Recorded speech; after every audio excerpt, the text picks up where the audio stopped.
Okay, let's jump into this deep dive on the Mira Network. We've looked through the material, and honestly, some of the claims are pretty out there. They really are. I mean, we're talking tokenizing actual companies for dividends. Okay, maybe ambitious, but then also building tech to stop AI lying. It feels like peak chaos potential. Or genius, right. That's what we need to figure out. The goal here is really to sift through their own materials, the reviews, and see if the technology, especially for that AI verification angle, is actually explained, or if it's mostly, hype on top of a token sale. Right. So let's start with the basics, the structure they're pitching. Sources say the core mission is turning real-world company revenue into tokens.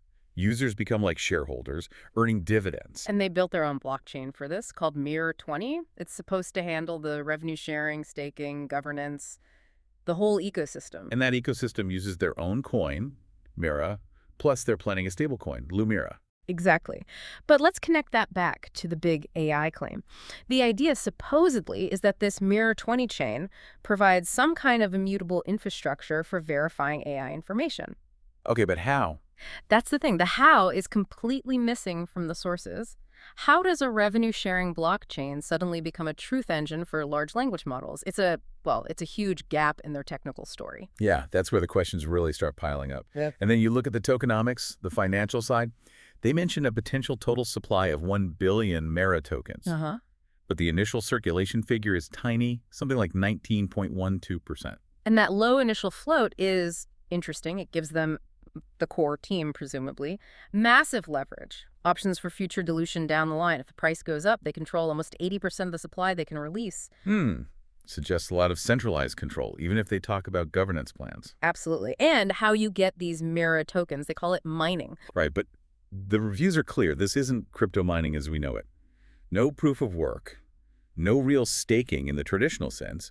It's about daily engagement in an app. Yeah. Tapping buttons, doing little tasks, referring friends. It's crucial for you, the listener, to get this. Traditional mining creates value through computation or capital. Mira's mining is just, it's an engagement metric. And the reviewers explicitly state the tokens you collect now. They have zero monetary value currently. Zero. And absolutely no guarantee they'll ever translate into real value, even when the tokens officially launch. You're basically trading your time and engagement for a promise, an unsubstantiated one at that. Okay, but then they throw out these huge numbers.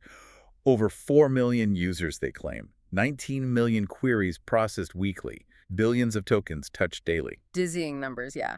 Plus, they claim pretty solid backing $9 million in seed funding, naming Bitcraft and Framework Ventures. Impressive names. Very. But this is exactly where we need to pause and, look under the hood, because the lack of transparency is immediate. Scam Advisor gives their domain a really low trust score. And the WHOIS registration. Hidden.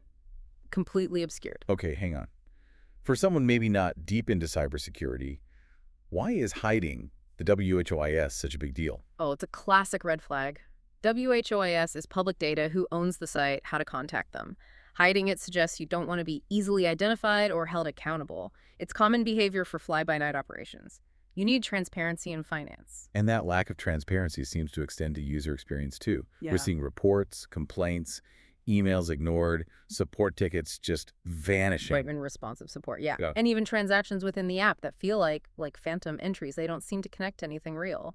So non-existent support, phantom transactions. And then look at their organizational status. They just recently announced setting up a foundation. This foundation is supposed to oversee governance and the token generation event, the TGE. Wait, so they're claiming massive scale, millions of users, billions of tokens, but they're only now setting up the basic foundation for governance and the actual token launch. It signals they're still figuring out core internal structures, despite the outward appearance of being this huge, mature operation.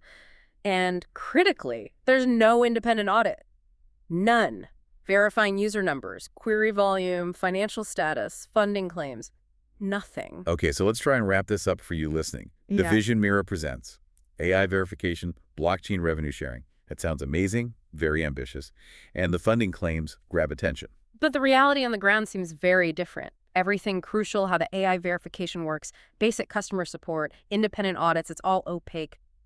Missing. So our advice here has to be cautious. If you're interacting with the app, treat it purely as a speculative experiment. Don't put in any significant funds. Don't stake anything you can't afford to do entirely. Absolutely. You really need to wait. Wait for official third-party audits.